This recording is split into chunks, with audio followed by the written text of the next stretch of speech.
Je ne sais pas si vous le voyez, mais on voit un petit... Monsieur en dessous du pied. Un tout petit monsieur ici, là. Hé, Régent, tu trempes, là? On a perdu l'image. Donc, un petit monsieur ici. Quand Dieu bouge, ce serait bon que tu ne sois pas entre les deux. Parce qu'il peut arriver un souci. Genre, tu vas te faire écraser. Quand Dieu bouge, un message que j'ai préparé suite à un sens qui était dans mon cœur. D'habitude, le Seigneur me donne une phrase, un passage. Il y a différentes façons d'agir. Hein? Mais là, j'avais ni passage, ni phrase, mais il y avait un sens dans mon cœur. Et j'ai assez d'expérience pour comprendre que quand un sens comme ça s'installe dans le cœur, c'est parce que l'Esprit veut parler à l'Église. Parce que c'est l'Esprit qui nous parle. Amen. C'est pas Régent. Amen. Régent, ce sont ses cordes vocales qui passent le message, mais c'est l'Esprit de Dieu qui intervient. Alors, on va simplement demander au Seigneur de nous conduire dans sa parole ce matin. Je vous invite à vous joindre à moi. Seigneur Jésus, ce matin, nous voulons considérer ta parole. Seigneur, nous aimons ta parole. Nous aimons les messages que tu nous envoies, Seigneur. Ils sont édifiants, ils font du bien à notre cœur, ils nous mobilisent dans ton royaume, ils nous communiquent la pensée de ton Père et nous aimons scruter ta parole. Ce matin, Seigneur, je prie afin que ton Saint-Esprit descende sur cette assemblée, qu'il descende sur moi et sur tous les frères et sœurs qui sont ici, sur ceux qui écoutent à distance ou même qui écoutent en différé, afin que le travail de Dieu puisse s'opérer dans le cœur de ses disciples. Seigneur, conduis-nous en toutes choses, nous le demandons au nom de Jésus. Amen. Amen. Dans les semaines passées, on a considéré à quel point Dieu est souverain dans les choses qui concernent le royaume de Dieu. Et on a vu que Dieu est dynamique. La religiosité lui pue au nez. Hein, on a vu quelques messages là-dessus. Par contre, la foi en Dieu, la miséricorde, la fidélité, la justice, ça, oui, il aime ça.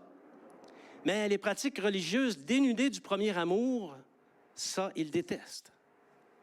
Il faut qu'on aime, il faut qu'on démontre par notre service l'amour qu'on a envers Dieu. Parce que Dieu aime ses enfants. Il a des projets pour eux et il désire être à la tête de leur vie. Dieu aime l'Église. Il a des projets pour elle et il désire être à la tête de son activité, de l'activité de l'Église. Christ à la tête. Ça, c'est toute une difficulté. Et c'est une chose à laquelle les disciples s'obstinent avec le Seigneur. On pense souvent qu'on est meilleur que lui. On a la volonté de tout contrôler. On veut tout contrôler, nous, les disciples. On aime ça contrôler nos vies. On aime ça contrôler les autres. Et combien de choses les disciples peuvent faire pour essayer de contrôler les autres? On aime contrôler l'Église, contrôler ce qui se passe dans l'Église. Or, quand on contrôle les choses, on ne peut pas progresser au plan personnel, ni voir l'Église se développer, parce que c'est nous qui contrôlons. Et Christ devrait être à la tête de notre personne, de notre famille et de l'Église. Amen. Et pourtant, pour peu qu'on soit volontaire dans la belle aventure du royaume de Dieu, ou pour peu qu'on soit engagé dans l'aventure de la foi et de l'Église, quand Dieu décide une chose, il va le faire. Il fait toujours ce qu'il décide. Qu'on soit d'accord ou pas. Ça peut arriver qu'on ne soit pas d'accord avec Dieu. Il va le faire pareil. C'est le fun quand on est d'accord avec Dieu. Il va le faire pareil. Parce qu'il est souverain. Si on s'obstine en manifestant des obstructions au plan du Seigneur, on risque un dommage. On risque quelque chose. Par exemple, quand les chefs du peuple, hein, on se rappelle de cette histoire-là dans le livre des Actes des Apôtres, quand les chefs du peuple, le souverain sacrificateur et les prêtres ont vu que des miracles s'opéraient par les mains des apôtres, ils ont posé un geste. Ils les ont fait arrêter. Et ils leur ont dit, on vous avait interdit d'enseigner à ce nom-là. Et les apôtres avaient répondu, il faut obéir à Dieu plutôt qu'aux hommes. Et c'est l'intervention d'un sage parmi ces insensés qui a sauvé la mise, qui a permis aux apôtres de s'en sortir. Ce sage, c'était Gamaliel, et il a dit, écoutez bien cette parole, il a dit, « Maintenant, je vous le dis, ne vous occupez plus de ces hommes et laissez-les aller. Si cette entreprise ou cette œuvre vient des hommes, elle se détruira. Mais si elle vient de Dieu, vous ne pourrez pas la détruire. Ne courez pas le risque d'avoir combattu contre Dieu. Amen. Une phrase très belle, remplie de sagesse. Je ne sais pas si Gamaliel s'est converti suite à ça, mais certainement son conseil était inspiré. Vous savez, il peut devenir facile pour les chefs de ne plus apercevoir les actions faites par la main de Dieu. Ça peut arriver. Pas ça peut, ça arrive. Et souvent, pour cette raison, parce qu'ils n'aperçoivent plus l'action de Dieu, ils se mettent à persécuter ceux qui sont mobilisés pour le Seigneur.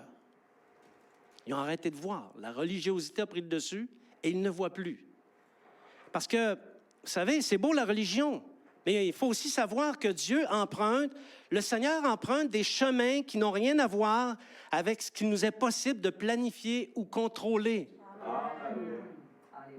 Ce ne sont pas les mêmes chemins. Naturellement, si on lui appartient. Si on ne lui appartient pas, c'est une autre histoire. On peut penser détenir la vérité, mais être complètement à côté de la plaque. On peut penser qu'on sait comment faire les choses, qu'on a de l'expérience, une expertise, mais ne pas voir l'œuvre que Dieu fait. On peut croire être en plein centre de la volonté de Dieu, avoir cette certitude, mais complètement manquer le bateau. C'est pourquoi, disciple de Jésus, il faut prendre garde à ces choses. Parce que Dieu est souverain. Et parce que Dieu est souverain, il prend des décisions. Des décisions qui concernent nos vies, des décisions qui concernent notre famille, notre Église. Il prend des décisions qui concernent le monde. Et savez-vous quoi? Jamais il ne ressent le besoin de nous consulter. Il ne nous consulte pas. Je n'ai pas souvenir que Jésus m'a consulté pour quelque chose. Il m'a donné des ordres. Je vais vous donner un exemple d'une situation qui montre comment, lorsque Dieu bouge, lorsque Dieu bouge dans l'Église, quand Dieu bouge, l'Église a intérêt à suivre. Dans Actes, le passage est un peu long, mais on va s'en sortir, vous allez voir. Dans Actes, chapitre 11, versets 1 à 3, ensuite 11 à 18. Moi, j'ai pris goût à faire lire des personnes qui lisent bien. Audrey, peut-être 1 à 3. OK. Les apôtres et les frères qui étaient dans la Judée apprirent que les païens avaient aussi reçu la parole de Dieu. Et lorsque Pierre fut monté à Jérusalem, les fidèles circoncis lui adressèrent des reproches en disant « Tu es entré chez des incirconcis et tu as mangé avec eux. » Reproche. Pierre, le grand apôtre, se fait faire des reproches par les disciples. Parce que Pierre était monté sur le toit pour prier, et puis il avait faim, donc il a collé le lunch. Et puis pendant qu'on préparait le lunch, Pierre est tombé en extase. Et il a vu descendre du ciel une nappe attachée aux quatre coins dans laquelle se trouvaient tous les animaux impurs, et les quadrupèdes et les reptiles de la terre. Et ça, les Juifs n'avaient pas le droit de manger ça. Okay? Et il a entendu une voix qui lui a dit, « Pierre, tue et mange. T'as faim? Tue, puis mange. » Et là, Pierre, en bon Juif, il a dit, « Ben écoute, Seigneur, il n'y a jamais rien entré de souillé en moi. Je ne commencerai pas aujourd'hui. » Et là, la voix est revenue. Elle a dit, « Écoute, ce que Dieu déclare pur, toi, ne le déclare pas comme étant souillé ou impur. » Et ça, c'est arrivé jusqu'à 3 fois cette vision-là. Et là, Pierre réfléchissait sur le sens à donner à cette vision. Mais le fait que ce soit arrivé 3 fois, c'est significatif. C'est significatif que Dieu a pris une décision. Amen. Oui. Il a pris une décision et ça doit se passer. Ça doit se produire. Donc, pendant qu'il réfléchissait à ça, on va aller au verset 11. Joliane, cette fois-ci. 11 à 18. 11 à 14. Au même instant, 3 hommes qui m'avaient été envoyés de Césarée se présentèrent devant la maison où j'étais. Et l'Esprit me dit d'aller avec eux sans faire aucune difficulté. Et les 6 frères que voilà vinrent avec moi et nous entrâmes dans la maison de cet homme qui nous raconta comment il avait vu l'ange dans sa maison, qui s'était présenté à lui et lui avait dit « Envoie des gens à Joppe et fais venir Simon surnommé Pierre, qui te dira des choses par lesquelles tu seras sauvé, toi et toute ta maison. » Donc, sitôt que sa réflexion est entamée, ça se produit. Et là, Pierre comprend, commence à faire la relation, et le Saint-Esprit lui dit, « Va avec ces hommes, c'est moi qui les envoie. » C'est des gens qui venaient de Césarée. Césarée-Jopé, une douzaine de kilomètres approximativement. Ça leur a pris une bonne journée et demie faire le trajet pour se rendre à la maison de Pierre. Et Pierre s'est rendu à la maison de Corneille. L'homme en question s'appelait Corneille. Rien à voir avec l'oiseau. Donc, et après qu'il soit entré dans la maison de Corneille, de Corneille, encore. De Corneille. OK. Avant de commencer à parler, Pierre a dit, il a expliqué que ce qu'il faisait là, c'était pas ordinaire, là. Parce qu'il est interdit à un Juif d'entrer en contact avec un non-Juif, de peur d'être rendu impur par le non-Juif. Mais il dit, le Seigneur m'a montré à ne pas regarder comme étant impur ce que lui déclare comme étant pur. Et là, le verset 15, on va continuer avec le verset 15. Continue, Audrey. Lorsque je me fus mise à parler, le Saint-Esprit descendit sur eux comme sur nous au commencement. Et je me souvins de cette parole du Seigneur. Jean a baptisé d'eau, mais vous serez baptisés du Saint-Esprit. Or, puisque Dieu leur a accordé le même don qu'à nous qui avons cru au Seigneur Jésus-Christ, pouvais-je, moi, m'opposer à Dieu? Après avoir entendu cela, ils se calmèrent et ils glorifièrent Dieu en disant, Dieu a accordé la repentance aussi aux païens afin qu'ils aient la vie. Amen. Alléluia. Amen. Ils se calmèrent. Non, mais c'est parce qu'ils étaient fâchés. Ils étaient vraiment fâchés après Pierre. Et les mots, même s'il n'y avait pas de patois dans les phrases, les mots utilisés, ils ont communiqué une colère. Tu es allé avec des païens, puis tu as mangé avec eux autres. Hi! Ça se fait pas. Et là, Pierre a été obligé d'expliquer. Et il leur a répondu en terminant, il fallait obéir à Dieu plutôt qu'aux hommes. La même réponse qu'il avait faite lorsqu'il était devant le Sanhédrin. Mais c'est sûr que pour les disciples, Pierre avait commis un sacrilège. Et fait intéressant, ils avaient entendu parler de ce sacrilège avant que Pierre soit revenu à Jérusalem. Comme quoi, les ragots, c'est pas d'aujourd'hui. Okay? Bien que ce n'était pas un ragot, c'était la vérité. Okay? Les ragots étaient bien rapportés. Donc, eux ont regardé ça comme étant un sacrilège. Jamais de leur propre chef, ils auraient posé un tel geste. Et pourtant, malgré leur émotion, c'était Dieu qui bougeait. Il commençait à réaliser un plan très important pour le monde, pour l'humanité. Il ouvrait la porte du salut aux nations. Le salut passait des Juifs et il se communiquait maintenant aux autres nations. C'est un point tournant dans la vie, dans l'histoire du monde, cette affaire-là. Donc, on voit que même les disciples ont failli se faire prendre. Et il a fallu une intervention de Dieu pour que ça passe, sinon ça n'aurait jamais passé. Mais il y a des enseignements là-dedans. Quels sont les grands principes par lesquels Dieu bouge? Je pense que comme disciple et comme Église, c'est important de découvrir et comprendre les façons de faire de Dieu. Comment être certain de ne pas s'opposer à Dieu? Et comment appliquer ces principes dans la vie de l'Église? Parce que c'est beau la théorie, mais c'est un cas d'application pour nous ici à l'Église. On va regarder premièrement les grands principes de l'action de Dieu. C'est assez facile. Dieu est souverain, son intelligence est impénétrable et seuls ses desseins s'accomplissent. En une phrase, là, ça serait ça. Mais il y a 3 points dans cette phrase-là. Premièrement, Dieu est souverain. On en a parlé un petit peu la semaine passée, même un petit peu ce matin. Mais simplement rappeler que Dieu s'intéresse à chacun de nous personnellement. Dieu s'intéresse à toi. Dis à ton voisin, Dieu s'intéresse à moi.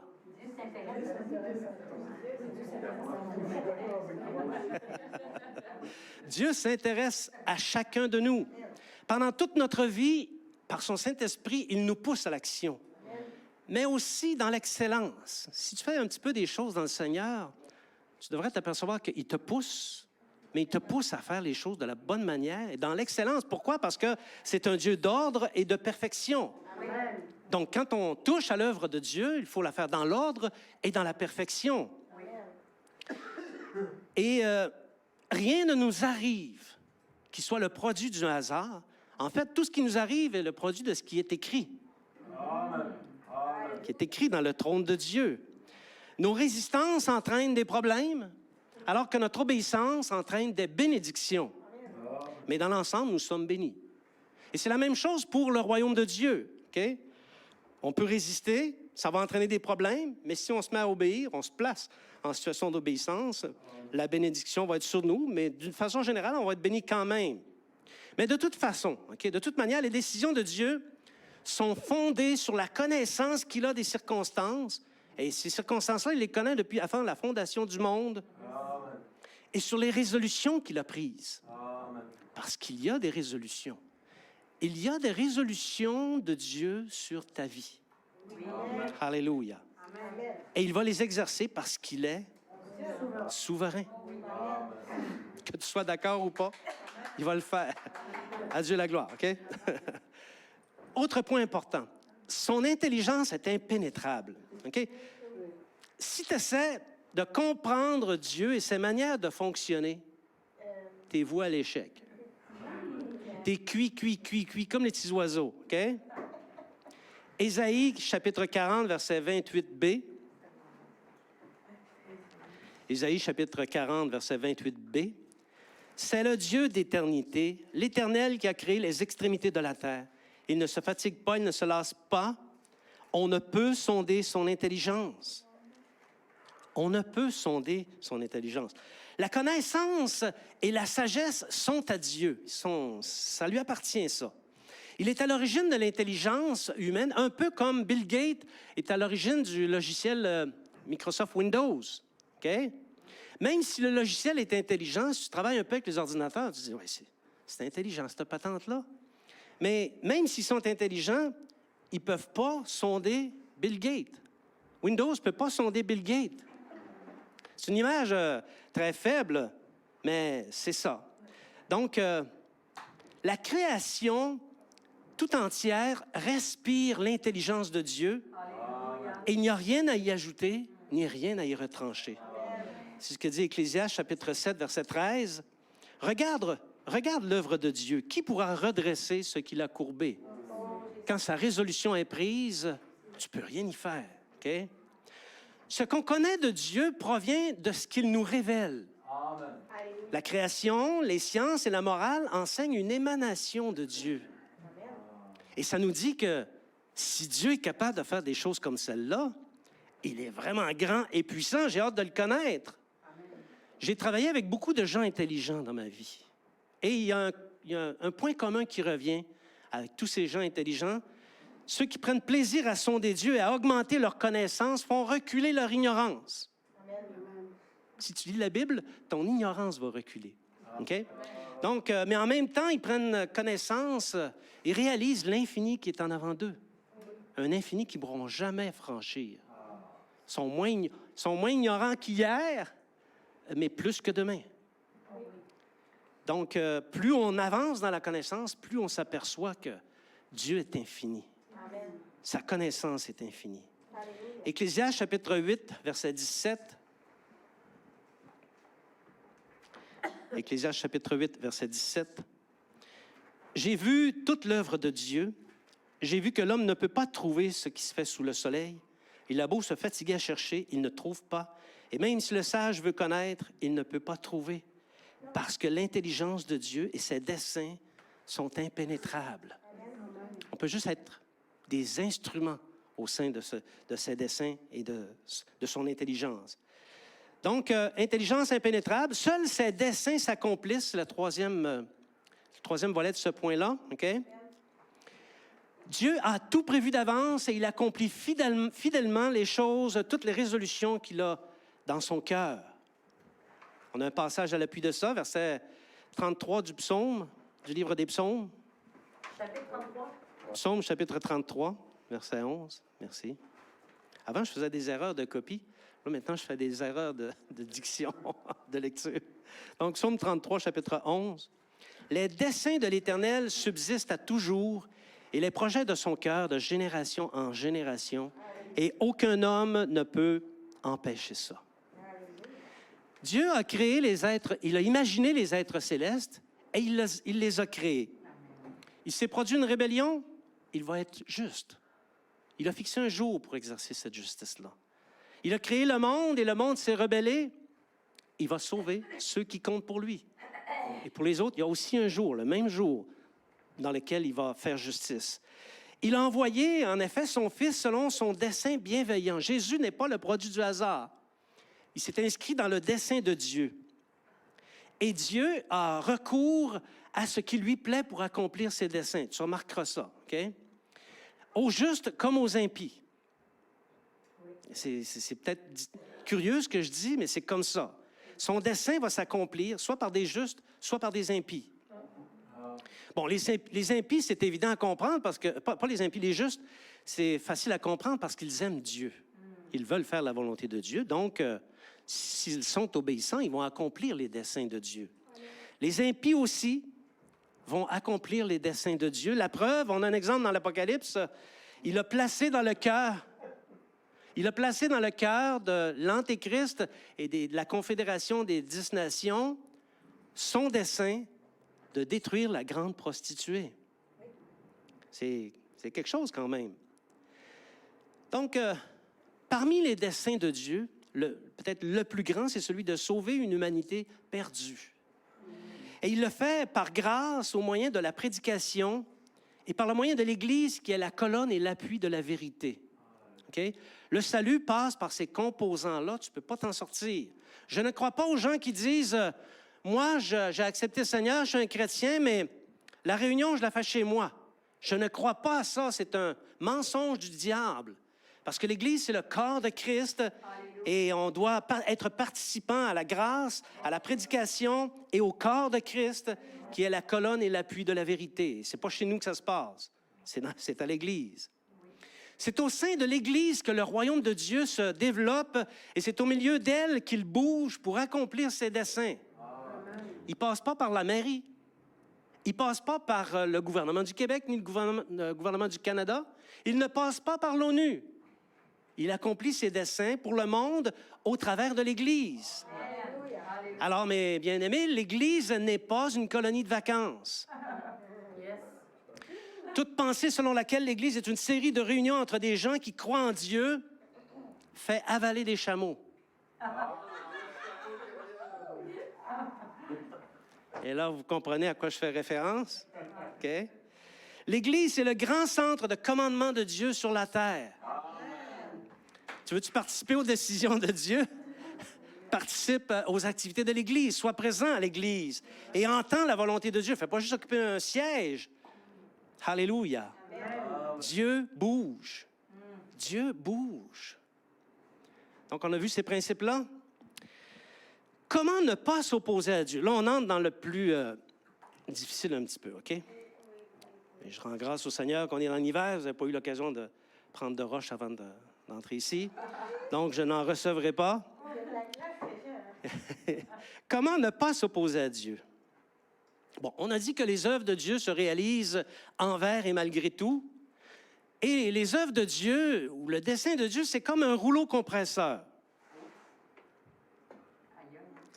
La meilleure chose que tu peux faire, c'est de ne pas t'opposer au rouleau compresseur. Psaume 66, verset 5. Psaume 66, verset 5. Venez et contemplez les œuvres de Dieu. Il est redoutable quand il agit sur les fils de Dieu. Le mot était choisi, hein? Il est redoutable. Ça veut dire que t'es mieux de faire attention. T'es mieux de faire attention quand il agit sur les fils de l'homme. Fais attention. C'est un rouleau compresseur. En ce qui nous concerne, nous accomplissons, ici à l'Église, nous accomplissons le dessein du Seigneur à l'endroit de la région du Saguenay. Il y a bien des chefs qui ont essayé de nous en empêcher, mais malgré ça, le dessein du Seigneur s'est réalisé. Amen. J'ai suffisamment d'expérience avec Christ et sa parole pour vous dire qu'il arrive souvent que les chrétiens s'opposent à Dieu. Ça arrive souvent. Et ça ne doit pas être. Les chrétiens ne doivent pas s'opposer. S'il y a des personnes qui ne doivent pas s'opposer à Dieu, c'est bien les chrétiens. Il y a déjà assez des gens du dehors qui s'opposent à Dieu. Les chrétiens ne devraient pas s'opposer au dessein de Dieu. Il faut prendre tous les moyens, bien-aimés, pour ne pas s'opposer à Dieu dans l'Église, parce qu'il y a risque de persécuter des plus justes que nous. Et ça, l'histoire est remplie de faits comme ça, où des gens qui se croyaient justes ont persécuté des plus justes qu'eux. Il ne faut pas s'opposer à Dieu. Ben, comment on fait? Bien beau, Régent, tu me dis ça, mais comment on fait? OK, je vais te l'expliquer. Je vais te montrer que je suis volontaire, moi aussi. 3 petits points pour s'assurer de ne pas s'opposer à Dieu, au dessein de Dieu. Faire preuve de bonne foi, très important. Très important. La bonne foi est dynamique en ce qu'elle démontre ce qu'il y a en elle. Quand quelqu'un est de bonne foi, il y a quelque chose qui sort, qui émane de la personne. Par un soutien, donc tu démontres ce qu'il y a en elle, par un soutien continu envers la mission de l'Église et les choses qui concernent le royaume de Dieu. On est en soutien avec l'action de Dieu et le déroulement du dessein de Dieu. La bonne foi est crédule, elle croit. Elle croit les gens. Elle ne prend pas pour acquis que celui qui s'adresse à elle est menteur. Elle est mi-naïve, mi-sceptique. Est-ce que vous voyez le jeu qu'il y a entre ces deux expressions? Je crois, mais je ne suis pas nono. Je n'ai pas perdu la tête, je n'ai pas perdu la boule. OK? Parce qu'elle connaît son Dieu, elle est confiante et elle demeure dans l'attente de voir les desseins de Dieu se réaliser. La bonne foi dans l'Église, c'est ça. Et qu'importe les circonstances, elle demeure dans l'attente. Parce que la bonne foi est mobilisée, elle cherche ce qui contribue à la réussite des desseins de Dieu partout autour d'elle. Un disciple qui fait preuve de bonne foi fait ça. Donc, on a le sens de ce que ça signifie la bonne foi dans le Seigneur. Bon, deuxième façon de ne pas s'opposer, éviter de se mettre en travers. On peut se mettre en travers volontairement ou involontairement. Si un rouleau compresseur passe, OK, ça serait préférable que tu te tiennes éloigné. De combien de mètres? 15 mètres au moins, hein? Tiens-toi éloigné du rouleau compresseur. Un jour, à Charlesbourg, il y avait des travaux qui se faisaient sur la rue et un monsieur qui a été imprudent et le rouleau compresseur lui est passé dessus. Et ça a été un grave accident mortel. On se tient éloigné des rouleaux compresseurs et c'est ainsi la volonté de Dieu. Or, il y a bien des chrétiens, certains d'être dans leur droit, se placent juste en avant du rouleau compresseur. Rouleau compresseur, tu ne m'auras pas, OK? J'ai une petite expérience en soutien à cette affirmation. Vers les années 90, il y avait un mouvement spirituel un peu déviant qui s'appelait le mouvement du rire. Et ça a fait rire beaucoup d'églises. Et puis, l'église que je fréquentais s'est opposée à ce mouvement spirituel déviant. Elle ne s'opposait pas à la volonté de Dieu. Elle s'opposait au mouvement spirituel déviant. Et il y a un monsieur, certain d'être dans son droit, s'est placé devant le rouleau compresseur. Devant toute l'assemblée, devant 600-700 personnes réunies, il s'est mis à crier contre le pasteur en lui disant « Tu n'écoutes pas le Saint-Esprit, tu empêches le Saint-Esprit d'agir. » Bon, il y avait un malaise. On s'entend pour dire que quand ça se produit, ça crée un malaise, OK? Et bon, les choses se sont arrangées. La personne en question a demandé pardon au pasteur, mais il reste une chose. 12 mois plus tard, il a disparu des vivants. Toute l'Église savait très bien que c'était en relation avec le fait qu'il s'est placé devant le rouleau compresseur de Dieu. Éphésiens, chapitre 4, versets 17 à 18.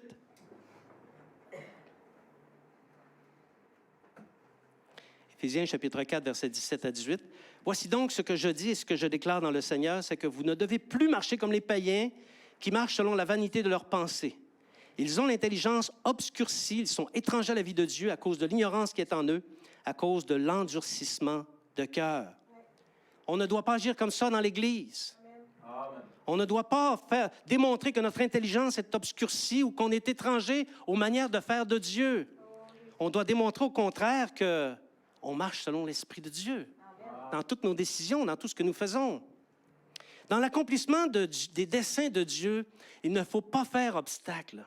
Faire obstacle, c'est une démonstration d'ignorance et d'endurcissement de cœur. Et croyez-moi, c'est toujours comme ça, là. Une autre façon de ne pas s'opposer au dessein de Dieu, se souvenir du sort des opposants. Parce qu'on lit la Bible, puis on voit beaucoup de personnes qui se sont opposées. Des personnes qui étaient saintes, des personnes qui appartenaient à Dieu. Ils se sont opposés, ils se sont mis en travers, se sont placés devant le rouleau compresseur, pauvres autres. Et il leur est arrivé des malheurs.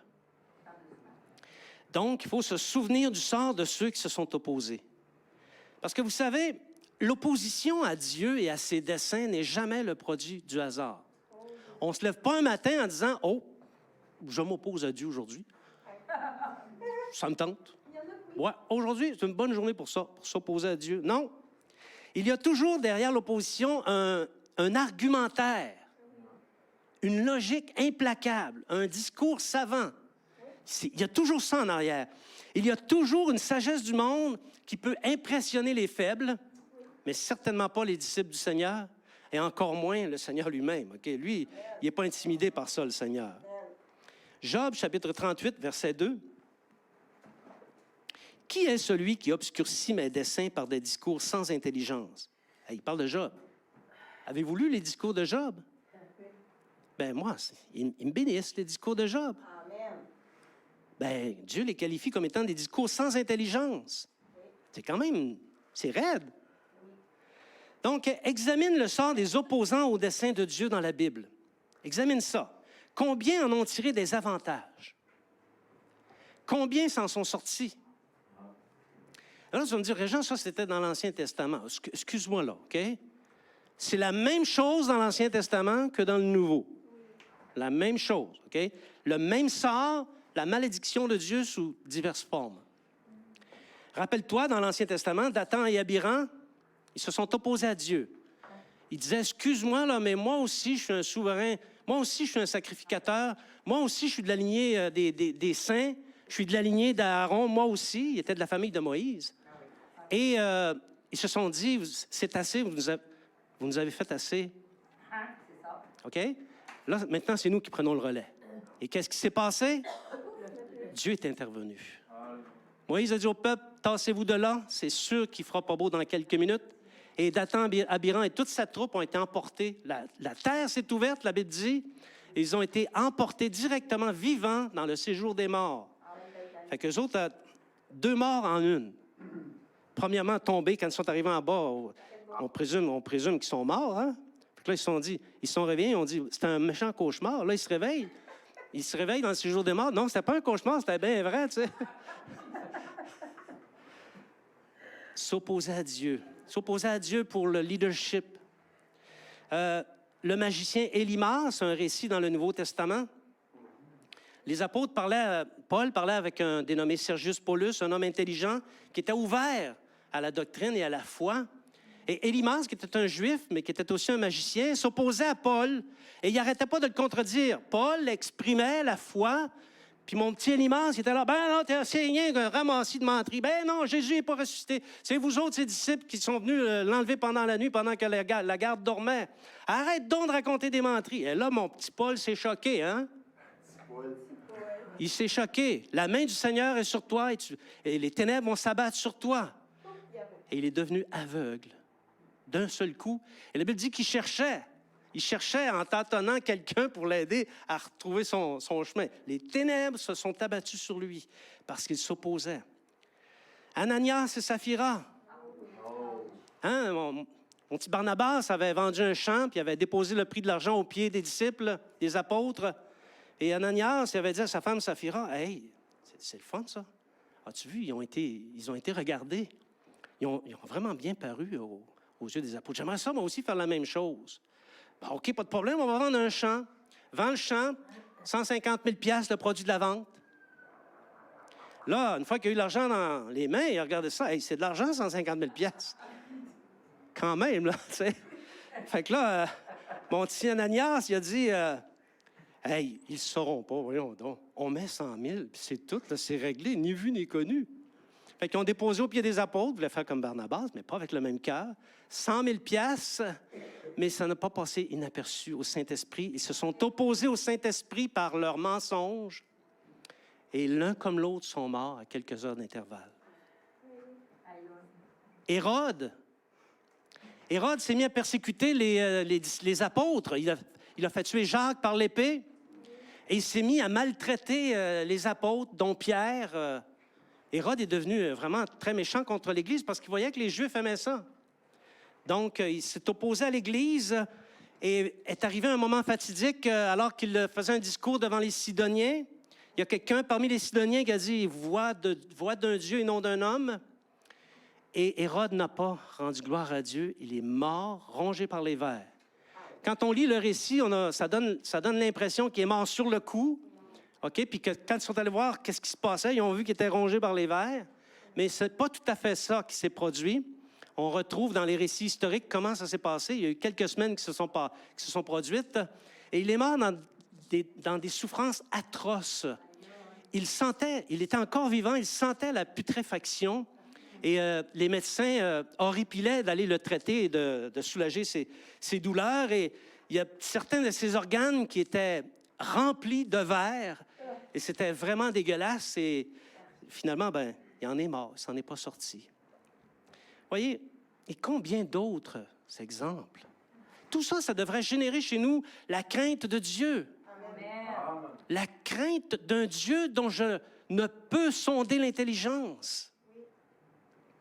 L'Esprit nous invite à prendre garde à ces choses si on ne veut pas figurer au rang de ceux qui implorent Dieu de les délivrer des malheurs après qu'ils se sont opposés à lui. Comprenez? Merci, Éric, de comprendre. Est-ce que vous êtes encore avec moi? OK. Comment appliquer les principes de l'action de Dieu à l'Église? Bon, on connaît en partie. On ne peut pas dire qu'on connaît tout, là. On va se garder une petite gêne, comme on dit, mais on connaît en partie les desseins de Jésus pour notre région. On sait qu'il veut sauver des hommes et des femmes. Il veut conduire les âmes à la foi en Christ et leur enseigner les instructions que le Seigneur Jésus nous a laissées. C'est notre boulot. Jean, chapitre 6, versets 27 à 29.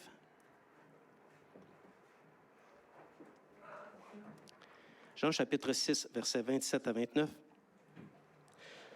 Travaillez non pour la nourriture qui périt, mais pour celle qui subsiste pour la vie éternelle. Et que le Fils de l'homme vous donnera, car c'est lui que le Père, que Dieu a marqué de son sceau.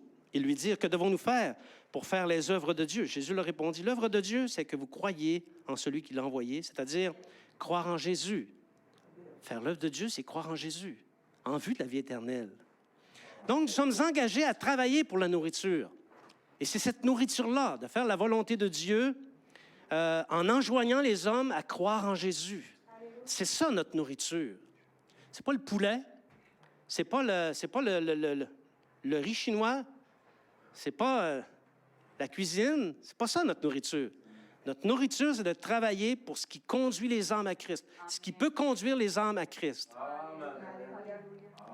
Nous sommes tous, autant que nous sommes, engagés au service de la volonté de Dieu. Tu pensais que c'était toi le boss de ta vie? J'ai une petite nouvelle pour toi. Tu es loin d'être le boss de ta vie, OK? Tu es au service de la volonté de Dieu. En 2014, Dieu a bougé au Saguenay. Amen. L'Église Esprit et Vie du Royaume a vu le jour après qu'on se soit éloigné de ceux qui obscurcissent les desseins de Dieu, de ceux qui ne sont plus capables de voir les desseins de Dieu, les obscurcisseurs en arrière, le Seigneur en avant. Alléluia. Et en avant, le Seigneur bouge. Il bouge. Simon, ce serait le temps là, de... Télé-Simon, ce serait le temps de montrer un petit quelque chose. On va en profiter pour prendre une gorgée. En ligne, si vous ne voyez pas la vidéo, bien, vous pourrez aller sur le site EVR et vous allez pouvoir la visionner. Donc, si vous ne la voyez pas, on s'excuse d'avance.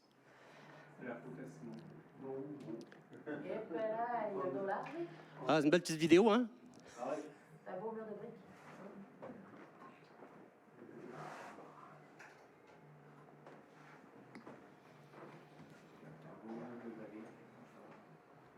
L'aura-t-on pas? On l'a pas.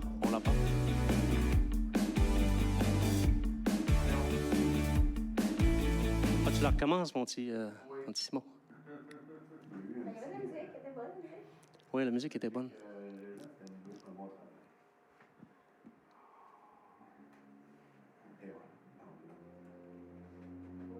Ah bon? OK, recommence-nous ça.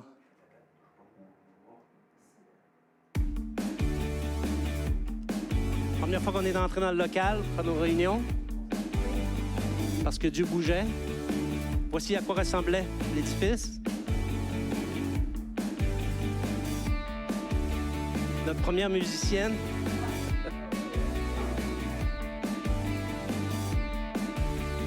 Simon, toujours fidèle à la technique.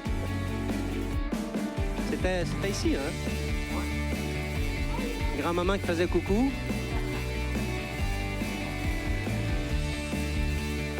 Et ça, c'était les gens qui avaient... C'était l'assemblée. C'était l'assemblée. Et portez bien attention, essayez de reconnaître les visages et dites-moi qui reste de ces gens-là à l'Église. C'était avant que tu arrives, Audrey. Oui. On était à peine 10, 12. La moitié de ces gens-là ne sont plus ici à l'Église. Il y en a qui sont partis à l'extérieur. Que Dieu les bénisse. On vous aime pareil. Mais il y en a d'autres qui ont abandonné la foi. Ils ne vont pas dire « j'ai abandonné la foi ». Ils vont dire « ben non, je prie, j'ai le Seigneur, je lis la Bible encore. » Mensonge. Ils ont abandonné. Donc, Dieu a bougé en 2014 et regardez l'Assemblée aujourd'hui. Prenez le temps de faire un petit tour. Et c'est... Dieu a bougé. Et de l'autre côté, il y en a une autre assemblée de l'autre côté. Vous avez vu, quand ils sont sortis, l'église s'est vidée de moitié. Dieu a bougé. Et Dieu est actuellement en train de bouger. On ne le voit pas, mais on le ressent. Dieu est en train de bouger. Alors, si Dieu est en train de bouger, ça serait drôlement important de suivre la parade. Si on est disciple de Jésus-Christ. Il faut que tous on comprenne que Dieu est souverain, qu'il agit avec une intelligence impénétrable et qu'il accomplit toujours ses desseins. Donc, ce serait important de se placer en situation d'appropriation, OK? En faisant preuve de bonne foi, en se mettant pas de travers et en se souvenant du sort des opposants. Amen. Mais comment appliquer ces principes de l'action de Dieu dans l'Église afin que Dieu puisse agir librement, sans contrainte? Comment? J'ai 3 petits trucs pour toi. C'est un beau petit chiffre, hein, 3. J'essaie de regrouper toujours 2, 3 points. 3 petits trucs. Premièrement, fuir la névrose. Ben, c'est quoi ça, la névrose, Régent? Ben, tantôt, tu as eu un exemple, les disciples, hein, ils ont dit « T'es allé avec des païens, t'as mangé quelque chose. » OK? Donc, c'est une face crispée avec un « Ça c'est la névrose, OK? Régent a tenu un drôle de propos. Mimi a mis de l'ordre dans l'église. Prissy a fait danser les enfants. L'église a pris une décision bizarre. Et les névrosés, ceux qui font, on les reconnaît. Hein? Quand tu vois passer un névrosé, tu le reconnais. Les névrosés, eux autres, sont toujours parfaits. Ça ne fait jamais d'erreur, ce monde-là. Tu sais? Il faut arrêter, mes amis, il faut arrêter d'être nerveux dans l'accomplissement du dessein de Dieu. Tu n'as aucune raison d'être nerveux ou nerveuse. Romains, chapitre 14, versets 17 à 20. Romains, chapitre 14, versets 17 à 20. « Car le royaume de Dieu, ce n'est pas le manger et le boire, mais la justice, la paix, la joie par le Saint-Esprit. » Est-ce que la justice, la paix et la joie par le Saint-Esprit sont présents? Amen. Relax. Ça va bien. Celui qui sert Christ de cette manière est agréable à Dieu et approuvé des hommes. Ainsi donc, recherchons ce qui contribue à la paix et à l'édification mutuelle. Pour un aliment, ne détruis pas l'œuvre de Dieu. Hey, c'est une niaiserie, là. Arrête de faire un plat. Laisse le dessein du Seigneur se produire. Amen. Ne fais pas le névrosé. Dieu est en contrôle de tout. Amen. Si Dieu n'est pas nerveux, pourquoi toi, tu serais nerveux? Il était assis sur son trône le jour du déluge. Et c'est le cas de le dire, il ne faisait pas beau sur la terre. L'eau s'est mise à monter. Ah, on va aller dans les hauteurs. Probablement qu'à un moment donné, ça s'est rempli de monde dans les hauteurs. Mais il est venu un temps que même les hauteurs ne suffisaient plus pour garantir la vie.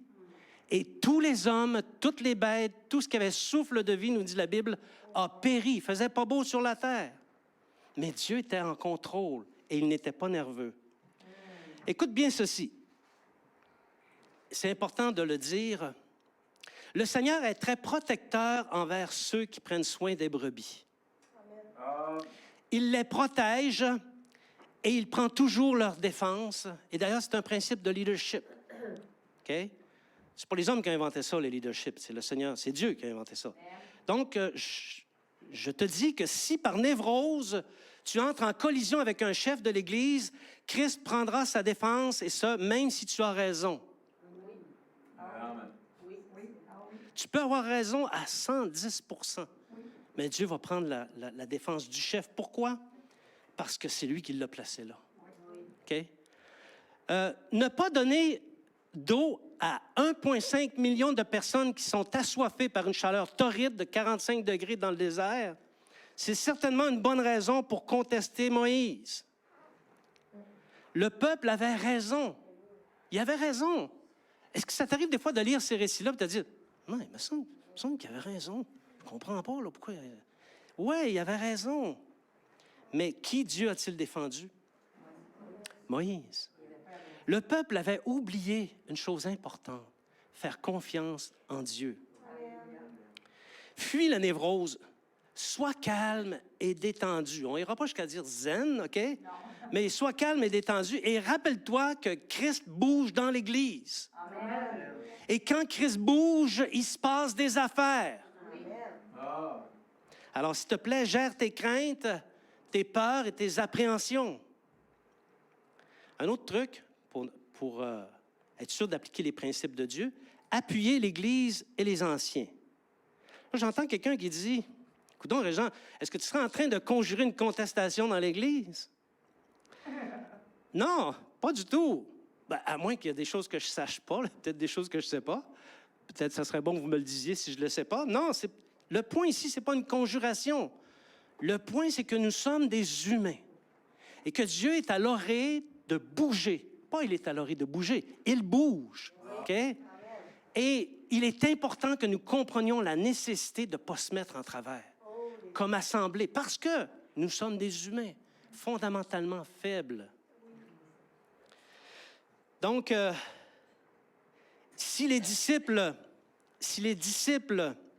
ont cherché à se mettre en travers de l'apôtre Pierre, n'importe qui ici peut chercher à se mettre en travers du dessein de Dieu quand il va se mettre à bouger et à prendre des décisions importantes pour accomplir ses desseins. N'importe qui. À moins qu'on délibère et qu'on choisisse volontairement de ne pas se mettre en travers. L'Église avance. Amen. Elle progresse. Elle a une vision, elle a une mission, et c'est d'être tournée vers les perdus et ceux qui sont affligés par le formalisme. Je vous apprends rien, vous savez ça. C'est notre vision et notre mission d'Église. L'Église a une constitution. Elle est approuvée par les autorités gouvernementales.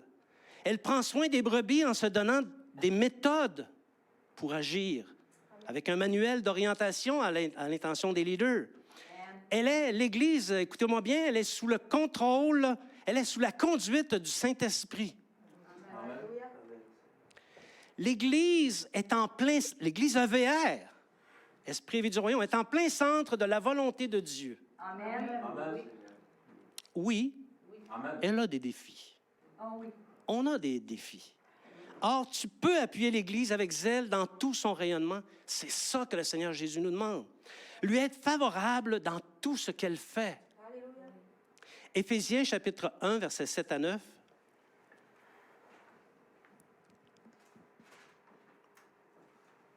Éphésiens chapitre 1, versets 7 à 9. En lui, nous avons la rédemption par son sang, la rémission des péchés selon la richesse de sa grâce, que Dieu a répandue abondamment sur nous par toute espèce de sagesse et d'intelligence, nous faisant connaître le mystère de sa volonté selon le bienveillant dessein qu'il avait formé en lui-même. Amen. L'Église a reçu sa part de la grâce de Dieu. Alléluia. Et elle agit avec sagesse et intelligence et discernement. Nous publions, oui, c'est Régent l'auteur, mais c'est nous qui publions un livre sur l'identité de l'Antéchrist. L'Esprit est parmi nous. Amen. Il nous parle, il est agissant. Amen. Or, quand Dieu bouge, il le fait toujours en respectant ses règles. Et la manière dont le Seigneur envisage l'autorité n'est pas très compliquée. C'est pas très compliqué. Il y a les anciens et il y a les brebis. C'est comme ça. On peut chercher maille, mais c'est ça, OK? Et c'est aux anciens que l'Esprit inspire les choses pour la conduite de l'Église.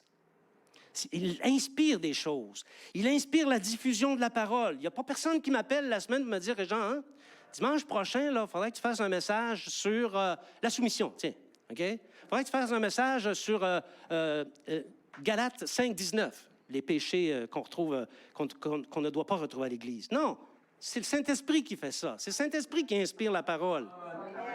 Et il inspire aussi les questions d'ordre et d'organisation. Il inspire des projets. Une église sans projet est une église morte. Oui, parce qu'elle n'entend plus, la voix de Dieu qui veut la mobiliser pour accomplir sa mission. Alléluia. Or, il n'est pas bien de faire rendre des comptes sur l'inspiration. Il est bien de faire confiance, d'être de bonne foi. Proverbe 19, verset 21. Proverbe, chapitre 19, verset 21. « Il y a dans le cœur de l'homme beaucoup de projets, mais c'est le dessein de l'Éternel qui s'accomplit. » C'est le dessein de l'Éternel qui va s'accomplir dans ta vie si tu as des projets. C'est le dessein de l'Éternel qui va s'accomplir dans ta famille si tu as des projets. Et dans l'Église, les desseins de Dieu vont s'accomplir. Alléluia. Et savez-vous quoi? Ils vont s'accomplir même si on fait des erreurs. Oui, parce que les seuls qui ne font pas d'erreurs sont ceux qui ne font rien. Mais si tu fais quelque chose, ça peut arriver que tu fasses des erreurs, OK? Mais malgré ça, le dessein de l'Éternel va s'accomplir. 1 Timothée, chapitre 5, verset 17. 1 Timothée, chapitre 5, verset 17.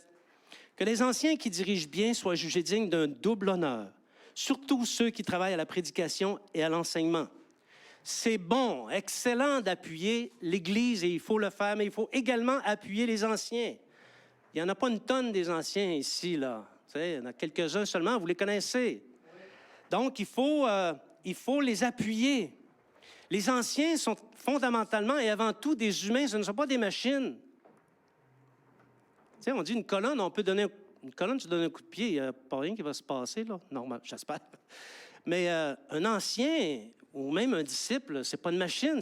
Il va ressentir la douleur, là. Donc, les anciens bougent quand Dieu bouge. Et il faut les appuyer. C'est eux qui reçoivent l'inspiration et elle vient d'en haut, elle ne vient pas d'un homme. Place-toi en situation de pleine collaboration en craignant Dieu et en honorant 2 fois ceux qu'il a choisis. Sois un moteur et non pas un frein. Un moteur, parce que Dieu est en contrôle. Et Dieu donne la direction. Si l'Église doit aller à gauche, elle va aller à gauche. Si l'Église doit aller à droite, elle ira à droite. Personnellement, dans toutes les églises où j'ai agi, parce que je n'ai pas fréquenté les églises en étant confortablement assis sur une chaise, mais je me suis toujours fait un point d'honneur d'être un facilitateur, un supporteur de vision et un porteur de fardeau des anciens. Oui. Mon principe était le suivant, OK? Ils sont choisis par Dieu. Par conséquent, mon mandat, c'est les aider. Amen. Je me souviens encore, dans une autre église, il y a quelques années, quand j'avais commencé à la fréquenter, il y avait un pasteur qui prêchait, un jeune pasteur, et puis quand je l'écoutais prêcher, j'ai reçu quelque chose en moi. J'ai reçu la pensée à l'effet que je serais un de ses proches collaborateurs. On parle d'une assemblée de 800, 900 000 personnes, là. Tu sais, toi, tu es le nouveau venu, là, tu viens de commencer à fréquenter l'Église, là, et puis tu entends une affaire comme celle-là. C'est sûr que tu peux penser que tu as la berlue. Mais il reste une chose, c'est ce qui s'est produit. Amen. C'est ce qui s'est produit. Et je faisais l'œuvre de Dieu avec eux. Je suis parvenu à les soutenir. Dans les conseils d'administration, dans les charges ministérielles, dans les réunions, dans les corvées, je veillais toujours à ce que les anciens soient indemnes, parce qu'on a besoin des anciens. Amen. Je veillais à ce qu'ils puissent avoir le plus possible les coups des franches pour qu'ils soient capables de mener à bien leur mission, de mener à bien leur projet. qu'il soit capable de faire l'œuvre de Dieu selon son dessein en toute liberté. Parce qu'un chef qui n'a pas les coups des franges, qui a des entraves ou encore des chaînes, ne peut pas accomplir les choses correctement. Ou il va le faire, mais ça va être beaucoup plus difficile. Écoutez, j'ai pris des coups pour les anciens. J'ai mangé des baffes. J'ai subi des contre-coups pour des choses que je n'avais pas faites. C'est volontairement que j'ai accepté de supporter ça. Pourquoi? Parce que j'étais premièrement, je suis encore un collaborateur du dessein de Dieu. Je me suis fait partenaire de l'action de Dieu. Dieu bougeait, je bougeais. Christ bouge dans l'Église. Soyons donc apaisés et glorifions le Seigneur en disant, Dieu a donc accordé le salut aux nations.